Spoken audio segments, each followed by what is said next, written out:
Hello friends, चक्रवर्ती ब्याज की target class 1 में आपका स्वागत है।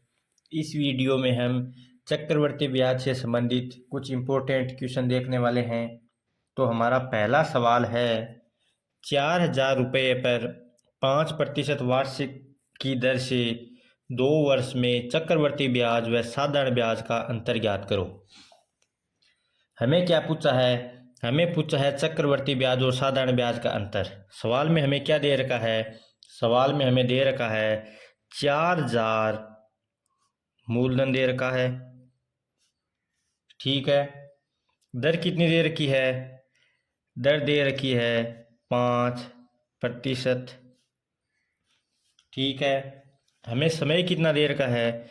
समय दे रखा है 2 साल। हमें पूछा है चक्रवर्ती ब्याज व साधारण ब्याज का अंतर ज्ञात करो। तो हम कैसे कर सकते हैं? साधारण ब्याज निकालेंगे, चक्रवर्ती ब्याज निकालेंगे, उनका अंतर करेंगे, जो अंतर आएगा वही हमारा आंसर होगा। ठीक है, ये तो नॉर्मली करते हैं। मगर देखो, आपने चक्रवर्ती ब्याज निकालना आता है, चक्रवर्ती ब्याज आपने सीखा था, तो पहले हम इसका चक्रवर्ती ब्याज निकालते हैं। और चक्रवर्ती ब्याज के फॉर्मेट में ही आपको पता है कि फर्स्ट लाइन होती है वो साधारण ब्याज की होती है, और जो बच जाता है वो दोनों का अंतर होता है। तो हमें साधारण ब्याज निकालने की जरूरत ही नहीं पड़ेगी, इससे हमारा टाइम बचेगा। तो हम इसी तरीके का उपयोग करेंगे। उसमें सबसे पहले चक्रवर्ती ब्याज निकालने के लिए सबसे पहले हम क्या करते थे? दर का प्रतिशत हटाते थे। दर का प्रतिशत कैसे हटाएंगे? दर कितनी है? 5%। प्रतिशत हटाएंगे तो क्या करेंगे? 5 गुणा प्रतिशत हटाएंगे तो 100 का भाग दे देंगे। ये 100 का भाग दिया, कितना आ गया? 20। तो आर कितनी आ गई? 1/20। आर ज्ञात हो गई। यहाँ क्या लिखते हैं? यहाँ मूलधन लिखते हैं। यहाँ मूलधन लिख दिया। 2 साल है तो 2 साल का फॉर्मेट क्या बनेगा? ये 1 साल, ये दूसरी साल। यहाँ पर क्या लिखा जाएगा? यहाँ पर लिखा जाएगा 4,000 का 1/20। तो 4,000 को अगर 1/20 से गुणा करेंगे तो कितना आएगा? 200। ठीक है, ये क्या आ गया? ये आ गया प्रथम साल का ब्याज। अब द्वितीय साल क्या होगा? द्वितीय साल 4,000 पर ब्याज लगेगा, वो यहाँ लिखा जाएगा। 200 पर ब्याज लगेगा, वो यहाँ लिखा जाएगा। 200 पर ब्याज इसलिए लगेगा क्योंकि प्रथम साल में जो ब्याज बना सेकंड साल में उस पर भी ब्याज लगता है, इसी को चक्रवर्ती ब्याज कहते हैं। तो यहाँ पर क्या लिखा जाएगा? 4,000 का 1/20। 4,000 का 1/20 कितना आएगा? 200। यहाँ लिखा जाएगा 200 का 1/20 कितना आएगा? 10। ठीक है, अब देखो हमें क्या पूछा है? चक्रवर्ती ब्याज व साधारण ब्याज का अंतर ज्ञात करो। ठीक है, अंतर कैसे करेंगे? फर्स्ट लाइन आती है वो किसकी आती है? फर्स्ट लाइन आती है वो आती है सिंपल इंटरेस्ट की, साधारण ब्याज की आती है। और जो फर्स्ट लाइन के इधर जितना भी बच जाता है वो क्या होता है? अंतर होता है। तो ये अंतर कितना आएगा? अंतर आएगा 10 रुपये। यही हमारा क्या है? आंसर। तो इस तरीके का उपयोग करने का हमारा फ़ायदा क्या रहा? इसका फ़ायदा ये रहा कि हमें साधारण ब्याज अलग से ज्ञात नहीं करना पड़ा, और इसी चक्रवर्ती ब्याज के फॉर्मेट में साधारण ब्याज भी आ गया, चक्रवर्ती ब्याज भी आ गया, और अंतर भी इसी में आ गया। तो हमारा आंसर कितना आ गया? 10 रुपये। ऐसा ही हम एक सवाल और देखते हैं। हमारा अगला सवाल है, 2,400 रुपये का 15% वार्षिक ब्याज की दर से 2 से 1/3 वर्ष का CI ज्ञात करो। ठीक है, देखो सबसे पहले हम क्या करते हैं? जो जो हमें दे रखा होता है सवाल में उसको लिखते हैं। हमें क्या दे रखा है? मूलधन दे रखा है। मूलधन कितना दे रखा है? 2,400 रुपये दे रखा है। दर कितनी दे रखी है? दर दे रखी है 15%। ठीक है, और टाइम कितना दे रखा है? टाइम दे रखा है 2 से 1/3 साल। ठीक है, अब देखो फिर क्या करते हैं? दर का क्या करते हैं? प्रतिशत हटाते हैं। दर का प्रतिशत कैसे हटाएंगे? 15 गुणा 1/100। 5 से काटेंगे 3, 5 से काटेंगे 20। कितना आ गया? 3/20। अब हमने प्रतिशत हटा दिया, उसके बाद क्या करते हैं?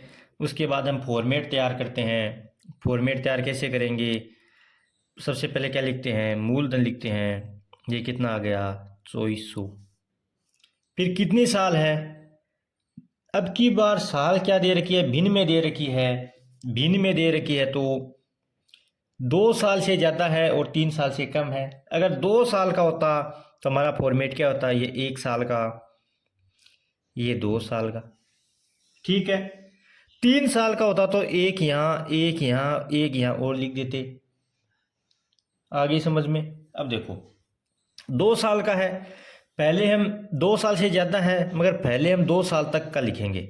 2 साल तक का तो देखते हैं कि 2 साल तक कितना ब्याज बनता है। 2 साल तक कितना ब्याज बनेगा, 2400 को 3/20 से गुणा करेंगे तो कितना आएगा, 1 0 से 0 कट जाएगा। 240 को 20 में 120 आएगा, कितना आएगा, 360 रुपये आएगा, ठीक है। 360, ये 360 पहली साल 2400 रुपये का क्या आ गया, ब्याज आ गया। अब देखो आगे क्या होगा, दूसरी साल क्या होगा, दूसरी साल 2400 रुपये पर ब्याज लगेगा, वो यहाँ लिखेंगे। 2400 रुपये पर ब्याज लगेगा वो तो 360 सेम आएगा। और 360 पर और ब्याज लगेगा वो यहाँ लिखते हैं। 360 पर एक 3/20 से गुणा करेंगे तो कितना आएगा, पहले 1 0 से 1 0 गया, 36 में 2 का 18 और 18 को 3 से गुणा करेंगे तो कितना आएगा, 54 आ जाएगा। अगर हमें सिर्फ 2 साल तक का चक्रवर्ती ब्याज पूछता तो हम क्या करते, 360 में 54 जोड़ देते तो हमारा आंसर आ जाता। मगर हमें क्या दे रखा है, हमें सवाल में 2 साल का नहीं पूछ रखा, हमें सवाल में 2 + 1/3 इतना पूछ रखा है। 2 साल तक का हमने ज्ञात कर लिया। अब हमारा कितना बचा, 1/3 साल का बचा। 1 साल 15% लगता है तो हमने 3/20 के हिसाब से किया। दूसरी साल भी 15% लगता है, 3/20 के हिसाब से किया। फिर देखो ये जो समय है पूरी साल का, अगर 15% लगता है तो ये कितना है, 1/3 मतलब साल का तीसरा हिस्सा, तो 15 गुणा 1/3 कितना आएगा, 5%। इसका मतलब क्या हुआ कि इस समय में सिर्फ 5% ही ब्याज लगेगा, ठीक है। यहाँ पहली साल में पूरा 15% लगा था, दूसरी साल में पूरा 15%, और जो बाकी समय हुआ अगर आधा होता, 1/2 होता तो 15% का आधा 7.5% होता। यह 1/3 है, इसका मतलब 15 गुणा 1/3 मतलब 5% ही ब्याज लगेगा। तो तीसरी जो लाइन आएगी वो आएगी तो 3 हिस्से में ही, मगर उसमें जो परसेंट होगा वो 3/20 काम में ना लेके क्या लेंगे, 5% काम में लेंगे। और 5% को अगर प्रतिशत हटाते हैं तो कैसे लिखते हैं, 1/100, 1/100 कितना आता है, 1/20 आता है। तो अब जो काम में लेंगे यहाँ लिखने के लिए, जो गुणा करेंगे वो 3/20 से ना करके कितने से करेंगे, 1/20 से। तो 2400 को अगर 1/20 से गुणा करेंगे तो कितना आएगा, 1 0 से 1 0 जाएगा, 2 का भाग 120, तो ये कितना आएगा, 120। अगर तीसरी साल पूरी होती तो ये सेम आती, मगर ये कितनी है, 1/3 है, तो 1/3 में प्रतिशत भी 5% आएगा तो 1/20 आएगा, तो ये कितना आ गया, 120। अब देखो फिर यहाँ पे क्या आएगा, इसका योग, उस पर जो ब्याज लगेगा वो यहाँ लिखा जाएगा। तो इसका योग कितना हो गया, 360 और 360 720। 720 का 1/20 कितना आ गया, 720 का अगर 1/20 हम निकालें तो कितना आता है, 720 में 20 का भाग 0 से 0 गया, 72 में 20 का 2 का भाग दिया, कितना आया, 36, ठीक है। इन दोनों का निकल गया। अब 54 का 1/20 कितना आएगा, 54 का 1/20 आएगा, यहाँ पॉइंट लगेगा तो कितना आएगा, 2.7। 54 को 1/20 से गुणा करेंगे तो 2/7 आएगा। तो हमारा अब ब्याज कितना हो गया, ये हमारा हो गया 1 साल का, ये हो गया 2 साल का, ये हो गया 1/3 साल का। तो 2 से 1/3 साल का पूरा हो गया। तो हमारा आंसर कितना आएगा, हमारा आंसर आएगा 360 और 360 कितने हो गए 720, 720 और 120 कितने हो गए 840। तो हमारा आंसर आएगा 840। ये कितना हो गया 50 30 80 90, ये 90, ये 2.7, तो कितना हो गया 2.7, ये कितना हुआ 9 4 13, ये 9। तो हमारा ब्याज वो कितना आ गया, हमारा ब्याज आ गया 932.7 रुपये। ठीक है, 932.7 रुपये हमारा क्या आ गया 2/1/3 साल का चक्रवर्ती ब्याज आ गया। ठीक है, देख लिया हमने कि 1/3 जब भिन्न के रूप में आता है तो उसको कैसे करते हैं। अगर 1/2 आता तो 15 को 1/2 से करते, 1/4 आता तो 15 को 1/4 से करते। फिर तीसरी लाइन प्राप्त करने के लिए उसी भिन्न को प्रतिशत में बदलकर 2400 से गुणा करते, फिर इन दोनों का योग करके यहाँ लिखते, इसका यहाँ लिखते। अगर आपके ये समझ में नहीं आया तो एक बार वीडियो को रिमाइंड करके दोबारा सा देखें और इसको अच्छे से समझने की कोशिश करें। इसमें कुछ भी अलग नहीं है, जो भी है मैंने आपको बता रखा है। तो एक बार आप अगर पहली बार में समझ में नहीं आया है तो इसको रिमाइंड करके आप एक बार दोबारा देख लें। अब हम आगे नेक्स्ट सवाल की ओर देखते हैं। हमारा अगला सवाल है 20,000 रुपये का 20% वार्षिक ब्याज की दर से 2/1/4 वर्ष का CI क्या होगा। ठीक है, देखो सबसे पहले हम क्या करते हैं, सबसे पहले हम दर को क्या करते हैं प्रतिशत हटाते हैं। तो दर कितना है, दर है 20%। तो 20% का प्रतिशत हटाएंगे तो क्या करेंगे 20 गुणा 1/100 कितना आएगा 1/5 आएगा। ठीक है, फिर देखो सबसे पहले क्या लिखते हैं हम मूलधन, ये 20,000 क्या आ गया मूलधन। फॉर्मेट तैयार करने में सबसे पहले हम मूलधन लिखते हैं। फिर हमें जितने साल के लिए पूछा गया है उस हिसाब से फॉर्मेट तैयार करते हैं। तो कितने साल का पूछा गया है 2/1/4, इसका मतलब 2 और 3 साल के बीच का टाइम है। तो 1 साल का फॉर्मेट ये रहा, 2 साल का फॉर्मेट ये रहा, तीसरी साल का पूरा नहीं है तो तीसरी साल का फॉर्मेट हम बाद में तैयार करेंगे। 2 साल का कितना आएगा 20,000 को अगर 1/5 से गुणा करेंगे तो कितना आएगा 4,000। 20,000 का पहली साल 4,000 रुपये ब्याज बना, दूसरी साल ये 20,000 का तो ब्याज बनेगा 4,000 रुपये, और ये 4,000 रुपये का ब्याज कितना बनेगा 1/5 से गुणा करेंगे तो कितना ब्याज बनेगा 800 रुपये। ठीक है, अब देखो 20% पूरे 1 साल के लिए 20% दर है। ठीक है, जबकि यहाँ पे कितनी साल बच गई 2 साल हो गई, 1/4 और बच गई। तो 1/4 साल के लिए कितना होगा 20 गुणा 1/4, 4 से ये गया 5, कितना आ जाएगा 5%।